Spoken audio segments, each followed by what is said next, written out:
에 관한 말씀인데, 예, 이거 또 하나를 꺼내.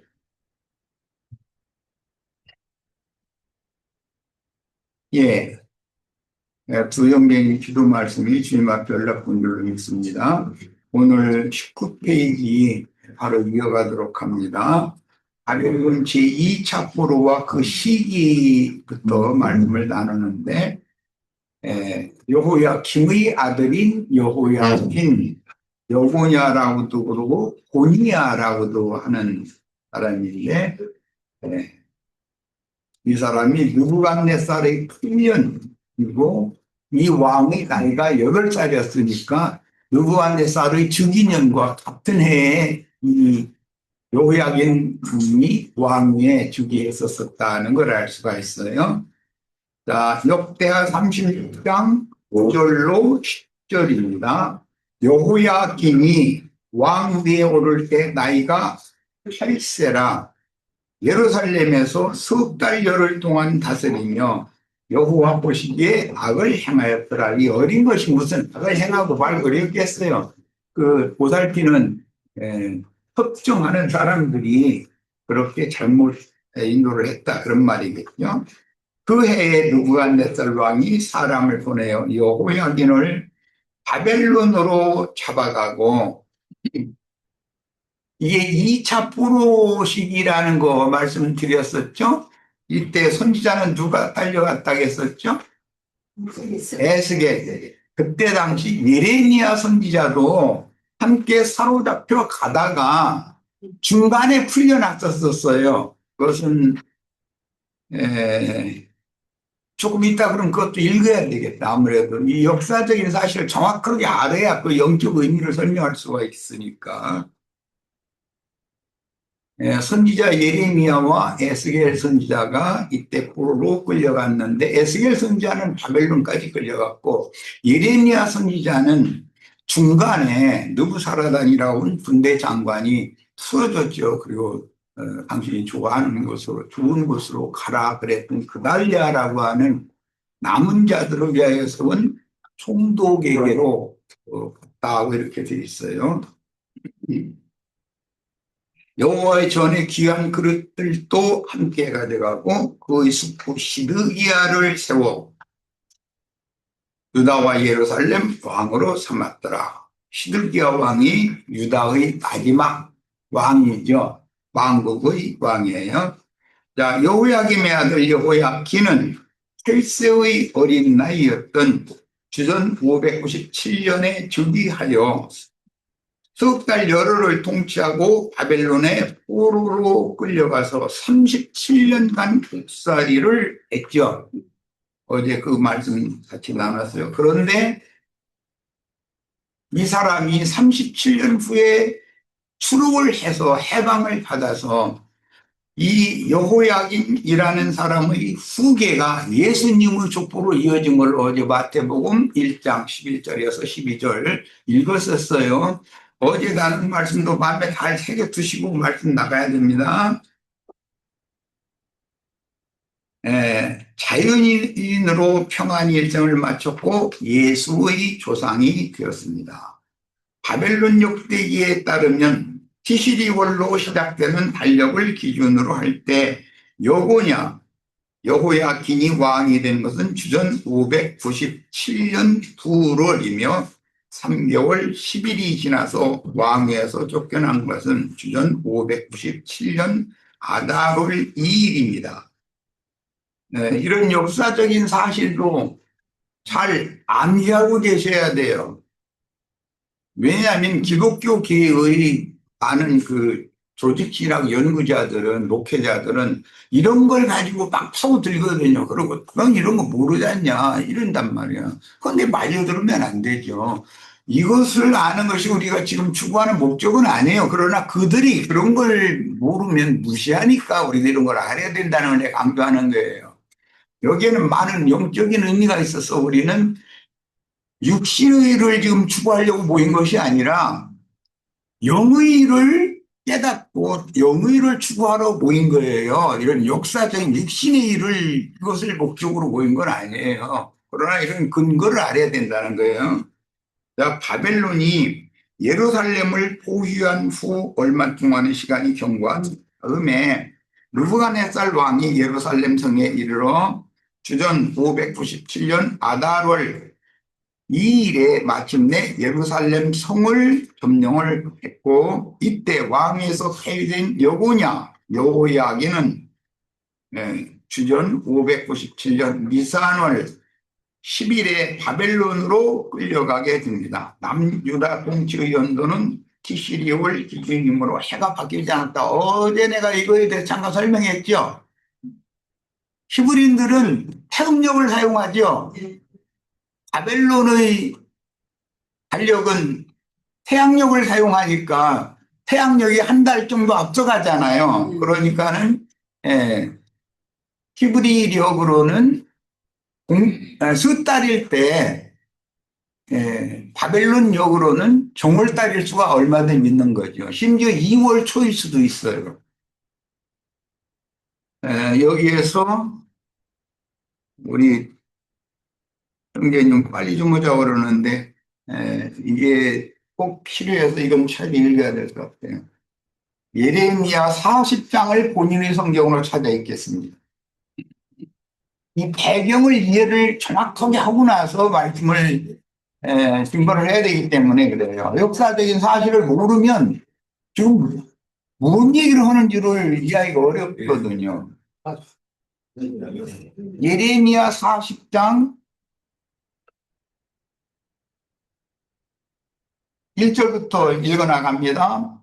사령관 느부사라단이 예루살렘과 유다의 포로를 바벨론으로 옮기는 중에 예레미야도 잡혀 사슬로 결박되어 가다가, 이때 여호야긴이 지금 2차 포로로 8살 먹은 왕이 사로잡혀 갈 때예요. 그때 선지자 예레미야도 함께 사로잡혀 가는 중이다 이 말이에요. 뭔 말인지 아시겠죠? 네.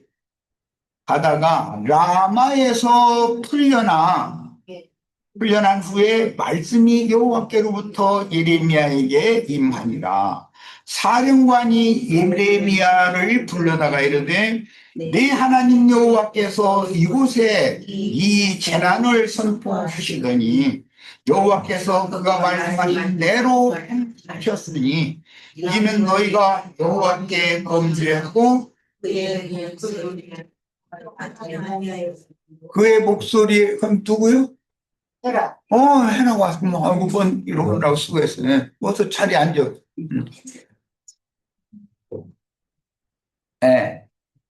여호와의 목소리에 순종하지 아니하였으므로 이제 이루어졌도다. 이 일이 너희에게 임한 것이니라. 보라, 내가 오늘 네 손에 사슬을 풀어 너를 풀어주노니 만일 네가 나와 함께 바벨론으로 가는 것을 좋게 여기거든 가자. 내가 너를 선대하리라. 만일 나와 함께 바벨론으로 가는 것을 좋지 않게 여기거든 그만두라. 보라, 온 땅이 네 앞에 있나니 네가 옳게 여기는 대로 옳게 여기는 것으로 갈지니라 하니라. 자, 이 말씀은 오늘 우리에게 이 말씀을 하셨으면 우리 각자가 다 선이 여기는 대로 옳게 여기는 대로 가야죠. 포로로 끌려갈 일이 아니잖아요. 우린 지금 뭘 옳게 여기는지를 지금 본인의 신앙으로 이런 말씀을 읽을 때는 잘 생각을 해보셔야 돼요. 이리 들어와.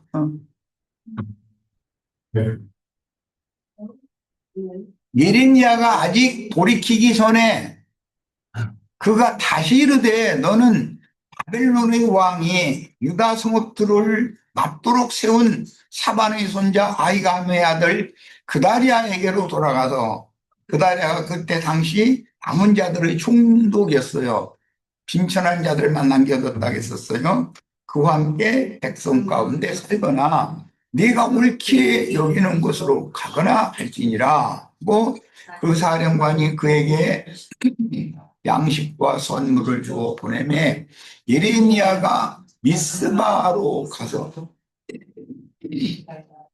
아히감의 아들 그달랴에게로 나가서 그 땅에 남아있는 백성 가운데서 그와 함께 예레미야가 포로로 함께 사로잡혀 가는 중에 예레미야는 이미 바벨론 왕과 바벨론에 순종해야 된다. 그러면 하나님께서 때가 차면 너를 반드시 회복시켜 줄 것이다 라고 속에서 예언을 했었고, 그런 내용을 바벨론 왕도 바벨론의 군대사령관 느부사라단도 다 알고 있단 말이에요. 이 사람은 친바벨론주의자다. 이 백성을 바벨론에 순종하라고 가르치는 사람이다라는 걸 알고 있었어요. 그런데 포로 중에 예레미야가 잡혀있는 것을 발견하고는 당신을, 그러면 죄수가 아니다 이거예요. 바벨론의 입장에서 볼 때는 당신을 풀어주니까 풀어주면서 양식도 주고 뭐 필요한 것을 주어가면서 당신이 옳게 여기는 것으로 가서 평안히 살라고 그랬는데, 그 땅에 남은 자들이 다 빈천한 자들만 남겨뒀다 그렇게 돼 있죠. 빈천한 자들의 총독인 그달랴 총독에게로 가는 거예요. 우리는 이제 오늘 이런 것을 신앙을 이제 세상에서는 신앙의 결단을 할 때 남은 자와 함께 할 것인가, 죄수가 되어서 사로잡혀가는 자들과 함께 할 것인가를 결단을 해야 되겠죠.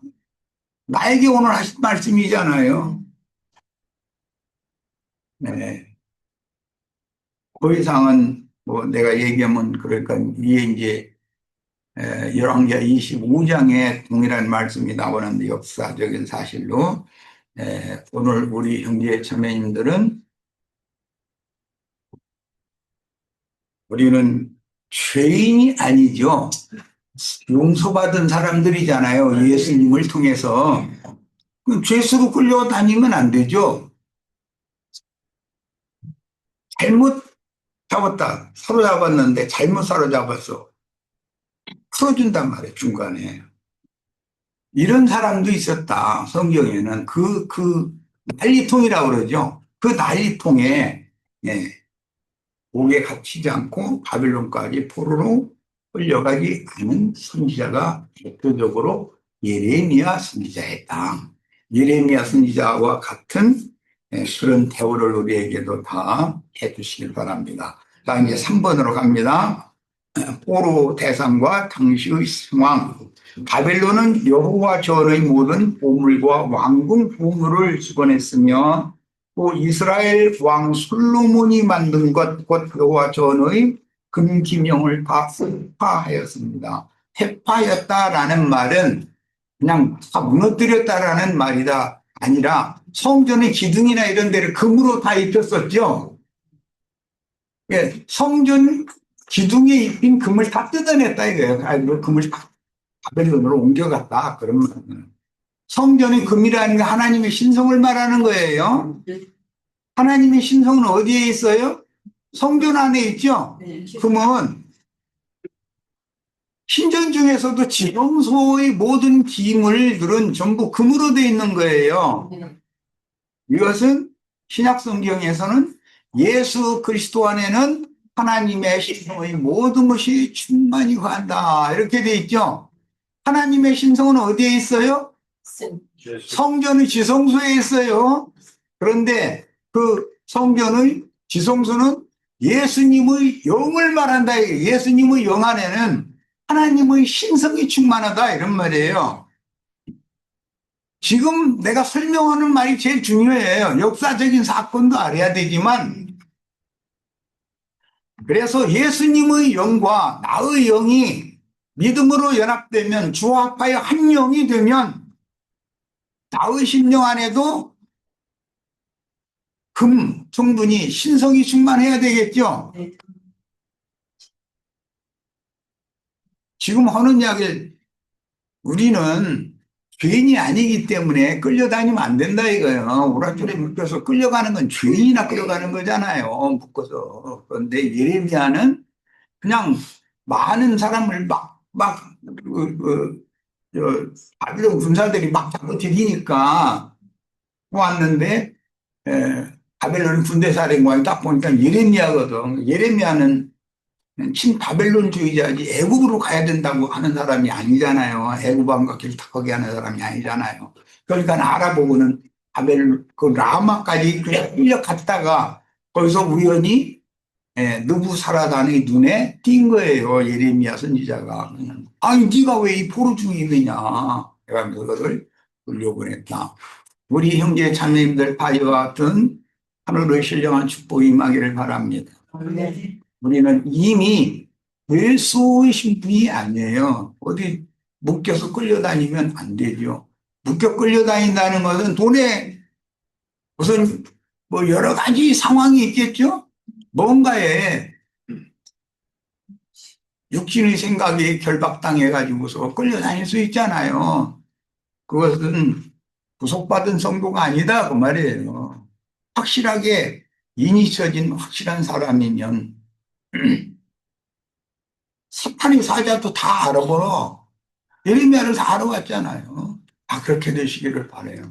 네. 물론 이제 다른 그 아까 열왕기하 25장 그 여호와 하나님께서 형제 자매님들을 주합과에 함령이 된 형제 자매님들을 만지지도 못하게 하실 수 있죠. 그에게 손대지 마라. 그는 내 아들이다. 다 이렇게 돼야 되겠죠. 이런 말을 들으려고 오늘 집회에 참석한 거예요. 역사적인 사실을 이걸 배우려고 참석한 것이 아니에요. 우리는 영의 일을 추구하는 사람들이에요. 자, 이제 더 나아갑니다. 악한 자가 바벨론의 옥에 있는 자들이 공중권세 잡은 악의 영들과 더러운 귀신들과 부정한 새들이 모이는 곳이라고 그랬는데 그 옥이다 이거야. 그곳에 우리가 끌려가서 갇혀 있으면 안 된다. 그것은 육적 자아와 옛사람의 한계 안에 자기 스스로에게 갇혀 있는 것을 말하는 거예요. 모든 사람이 성경에 바벨론의 감옥에 갇혔다. 뭐 애굽에도 누구요? 요셉이 갔을 때 옥에 했다는 뜻이잖아요. 세상의 옥이나 바벨론을 옥에 갇힌다는 게 뭔 뜻인가를 알아야 된다 이거예요. 그럼 뭔 말이에요? 자신의 옳은 주장이나 자신이 성경을 안다고 하는 지식이나 이런 게 자기 스스로 안에 갇히는 거 아니에요. 그래가지고 하나님이 아무리 계시의 말씀을 주셔도 받아들여지지 않는 거예요. 이게 저주받은 사람의 특징이란 말이에요. 오늘 우리 형제 자매님들은 옥에 갇혔다가도 풀려나야 되겠고 요부 야긴처럼 감옥에 갇힐 일이 없어야 되며 하나님께서 그는 내 아들이다. 그에게 손을 대지 말아라. 사단의 사자가 손댈 수 없도록 하나님이 지켜주시고 보호해 주시는 그런 축복받은 하나님의 아들들이 다 되시기를 바라요. 네. 이런 걸 추구하려고 오늘 말씀을 우리가 지금 말씀에 참여한 거예요. 그런데 역사적인 그런 사실이 있는 것을 내야 되는 것이죠. 네. 자, 네. 이번에는 이제 4번 갑니다. 삼첩고로 주전 586년 시드기야 11년 느부갓네살의 19년 시드기야는 바벨론에게 항복하라는 예레미야 선지자의 권면을 듣지 않고 반바벨론 정책을 고집하였다. 그러면 친애국 정책을 했다 이 말이죠. 이때 당시는 선생님, 지금 몇 페이지로 하는지를 몰라가지고 다 헤매고 있어요.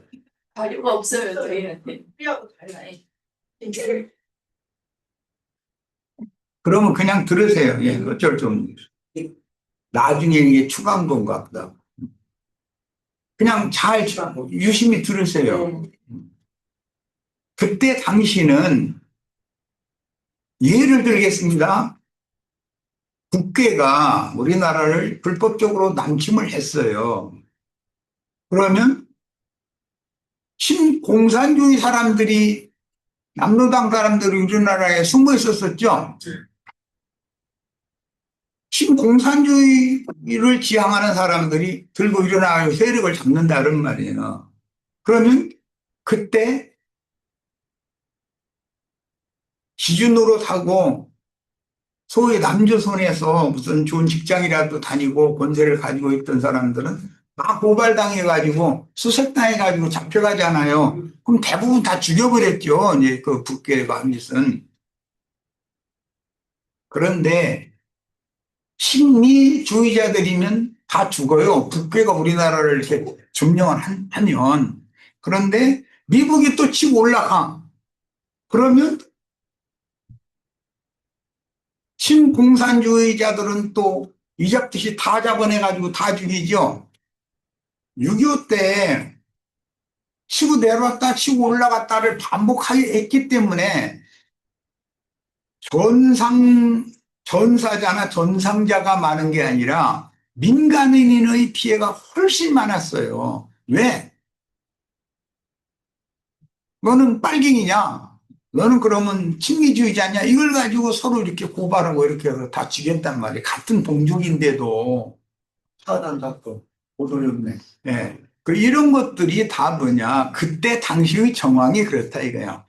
원래 이스라엘 12지파는 애굽과 계속 친하게 지냈기 때문에 애굽의 힘을 빌려서 바벨론을 밀어내고 나라를 유지하기를 원하는 세력이 강하단 말이에요. 그런데 선지자는 신애굽주의자를 그런 행동을 해서는 안 된다. 하나님이 바벨론의 왕을 일으켜서 바벨론이 하나님의 백성인 남유다를 정복하도록 정하셨고 그게 때와 기한이 있으니 하나님이 나에게 이걸 계시했으니 여러분은 내 말을 듣고 바벨론에게 순종해라 라는 말을 계속해서 예레미야 선지자가 전파를 했어요. 그런데 그때는 바벨론은 신흥국이고 애굽은 그대로부터 유대 나라와 손을 잡고 지내던 나라잖아요. 이런 상황일 때 신흥국인 바벨론주의자들이라는 것은 위태로운 사람들로 보인다 이거예요. 정통 보수를 주장하는 사람들의 입장에서 보면 이 급진적인 사람들은 좌파 사람들이잖아요. 쉽게 말해서 오늘날 우리나라로 말하자면 이건 급진주의자들이고 위험한 사람들이라고 보는 거예요. 그러니까 사상적인 대립이 극심할 수밖에 없다 이런 말이에요. 그때 당시 상황이 그렇다 이거예요.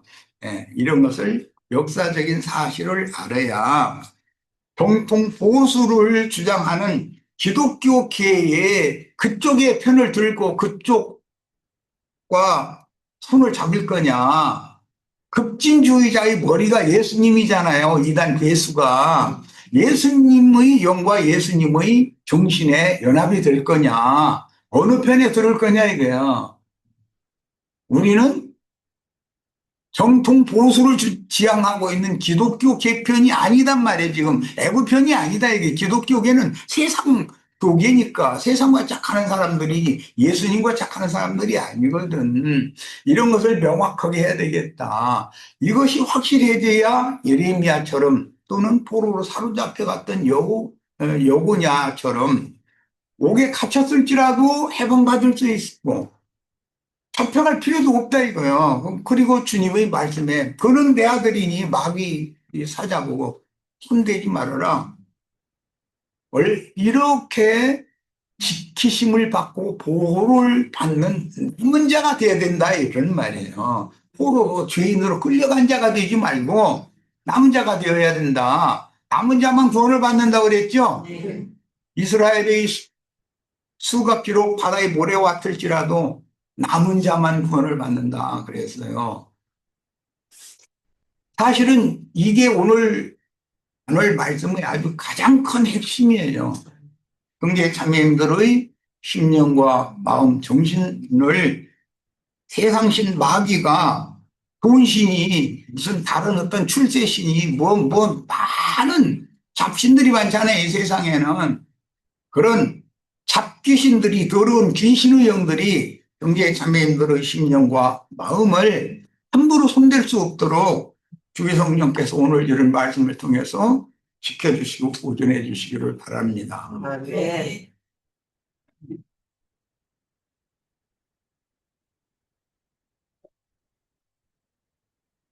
우리 형제 자매들에게는 이 자료가 없고 내가 나중에 추가한 자료이기 때문에 그렇군요. 어쨌든 지금 하는 이 이야기가 이제 오늘 첫 시간에 나눈 말씀의 중심 주제예요. 그러면 다니엘 1장이라고 하는 게 들어가는데 1장 본문 해석으로 들어가는데 다니엘서를 우리가 말씀을 나누는 목적을 지금 이미 설명을 한 거예요. 이런 목적을 알고서 집회를 참석을 해야 돼요. 그렇지 않으면 자기 스스로에게 갇혀가지고서 못 나온다 해방이 안 된다 이거야. 기독교계에 뭐 유명한 어떤 뭐 교부가 이렇게 말을 했느니 뭐 무슨 설교자 누가 이렇게 말했느니 그게 다 소용없는 소리다 이게. 우리는 그런 얘기를 다 몽땅 다 쓰레기로 본단 말이야. 거기 90% 이상이 다 성경에 있는 말들이에요. 그렇지만 전체를 다 쓰레기로 보는 거예요. 다 그런 말에는 귀 기울일 필요가 없이 오직 하나님이 주님께서 뭐라고 말씀하셨느냐만 우리는 죽으려 된다 이런 거. 네. 말하고자 하는 의도를 충분히 이해하셨죠? 자, 이제 다니엘서 1장으로 들어갑니다. 다니엘 1장 1절에서 21장까지 있죠. 자, 차근차근, 내가 한 절 읽고 우리 지체들이 한 절 읽고 이렇게 읽도록 하겠습니다. 유다 왕 여호야김이 다스린 지 3년이 되는 해에 바벨론 왕 느부갓네살이 예루살렘에 이르러 성을 에워쌌더니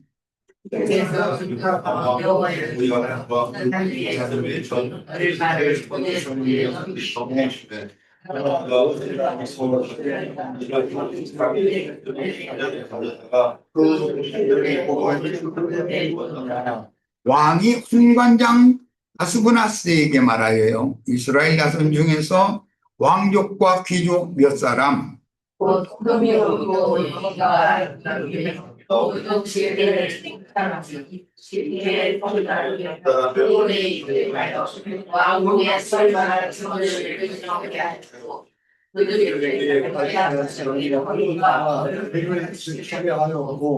또 왕이 지정하여 그들에게 왕의 음식과 그가 마시는 포도주에서 날마다 쓸 것을 주어 3년을 기르게 하였으니 그 후에 그들은 왕 앞에 서게 될 것이더라.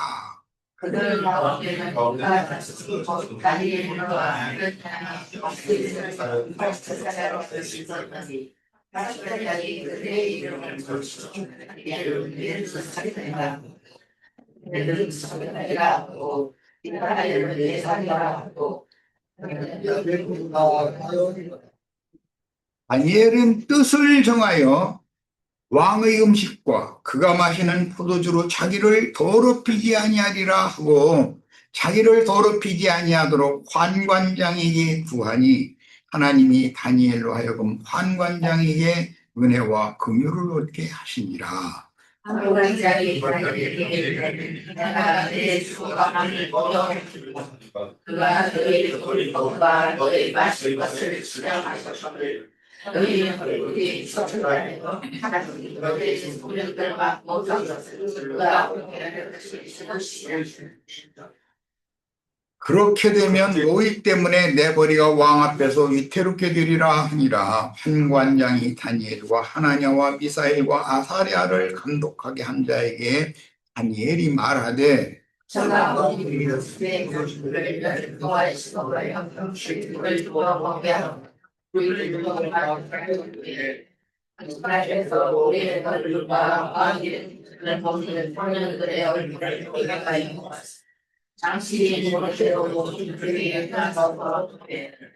그가 그들의 말을 따라 열흘 동안 시험하더니 열흘 후에 그들의 얼굴이 더욱 아름답고 살이 더욱 윤택하여 왕의 음식을 먹는 다른 소년들보다 더 좋아 보이니라.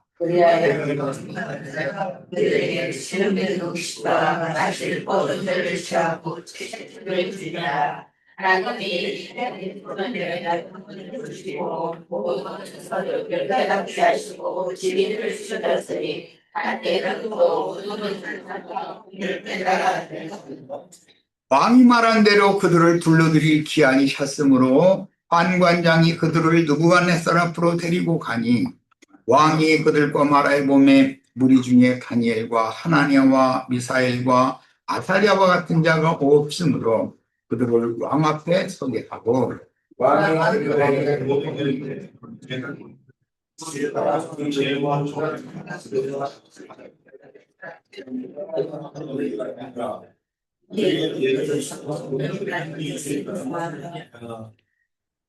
오늘 다니엘서 1장을 우리가 읽었어요. 전체적인 문장의 흐름은 어제 다니엘과 그 세 친구들이 2차 포로 때에 사로잡혀 갔는데 청년 때였었어요. 10년 동안을 바벨론의 신문물을 가르쳐서 왕 앞에 서게 하려 합니다 그랬는데 바벨론 왕의 필요 용도로 그들을 쓰려고 그들이 사로잡혀 갔다. 물론 히브리 유대 나라에서만 사로잡아간 건 아니에요. 그 바벨론 제국 점령국들에서는 모든 유능한 청년들을 다 사로잡아다가 이렇게 국가적인 교육을 했다 그런 말이에요. 제국을 다스리는 그 이제 제국의 황제들은 패권주의자들은 항상 이런 정책을 하게 마련입니다. 그런데 제일 중요한 내용이 뭐였죠? 음식을 왕궁에서 내려주는 음식을 먹여야 된다는 거예요. 그런데 다니엘과 그 친구들은 왕궁에서 내려주는 음식을 거부했다는 내용이 오늘 1장 내용이. 그것은 어제 내가 잠깐 이미 말씀드렸죠. 바벨론 왕궁에서 내려준 음식이라는 건 상징으로서 기독교계의 로마교의 교구들이 제정한 조직신학 교리를 근거한 설교를 거부했다 그런 말이에요. 영적으로는. 그리고 채식을 권했다 그랬어요. 그러니까 이제 문자적으로 보면 고기 음식, 기름진 음식, 육식을 거부하고 채식을 원했다. 복주, 포도주를 거부하고 순수한 생수물을 원했다. 문자대로는 그런 내용이에요. 오늘 우리들도 마찬가지다 이거예요. 교계에서 아무리 무슨 교황의 교서에 이렇게 돼 있고 무슨 총회장 목사의 조직신학 교리가 이렇고 유명한 목사가 이렇고 어떤 신부의 말이 이렇고 다 그들의 말이 다 틀린 건 아니에요. 90% 이상이 다 성경에 있는 거예요. 그런데 거기에 조금씩 누룩이 섞여 있다 이거예요. 사람의 생각과 사람의 견해가 거기에 섞여 있다는 거예요. 뭐 등적으로 말해서 성경에는 교부라는 말, 교황이라는 말이나 신부라는 용어가 있어요, 없어요? 그런데 그런 말을 스스럼 없이 받아들이면 되겠어요? 성경에 목사라는 말이 있어요, 없어요? 없으면 받아들이면 안 된단 말이에요. 그들이 하는 말이 이렇고 저렇고를 생각할 필요가 없는 거예요. 성경과는 다른 얘기를 하면 무조건 거부해야 된다 이거예요. 네. 하나님이 친히 하신 말씀이 성경에 엄연히 기록이 돼 있는데 성경에 그러한가에서 가서 성경을 추구하고 성경이 확정해 주는 말씀대로만 믿어야 된단 말이에요. 믿음이라는 건 다니엘서의 1장이 맨 먼저 나오는 것이 이 문제예요. 교계에는 얼마나 그럴싸하고 사람들의 귀를 긁어주고 산뜻한 말들이 얼마나 많아요. 그들이 다 거짓말하느냐? 다 거짓말하면 누가 예배당이나 성당에 가겠어요. 90% 이상이 전부 성경에 있는 말을 하는 거예요. 그런데 사람의 교훈을 살짝 섞어버린다 이거예요. 지금은 이제 간단한 얘기로 성경에 그 파파라고 하는 그 신부 교황이 전부 그 뭐냐, 아버지라 하늘 아버지 영적 아버지라는 말인데 그런 말이 성경에 있느냐 말이요. 하나님 한 분만을 아버지라고 그러는 거예요. 그게 진실한 신앙이죠. 어떻게 사람이 아버지가 돼요? 신부라는 건 영적인 아버지라는 말이잖아요. 그런 말을 스스럼 없이 그냥 신부님 막 신부님 막 이런다 이거예요. 그것은 사실은 짐승 인간의 우상을 숭배하는 원인이 된다 이거예요. 성경에 목사라는 단어가 없어요. 성경 목사라는 단어가 어디 있어요? 특하면 또 무식한 사람 치고 잘난 체 하려고 에베소서 4장 10절 보자 어떤 게 이러고 됩니다. 목자장과 목자랄 목자들이라는 용어는 있지만 목사장과 목사라는 용어는 없어요. 사람이 살짝 바꿔놓은 거예요. 사람의 교훈을.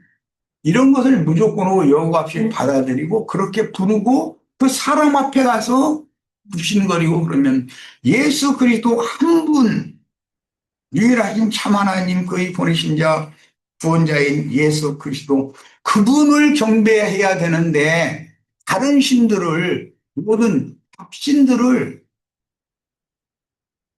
경배하면 이게 인간 우상 숭배자들이다. 이게 금송아지 숭배자들이다. 이게.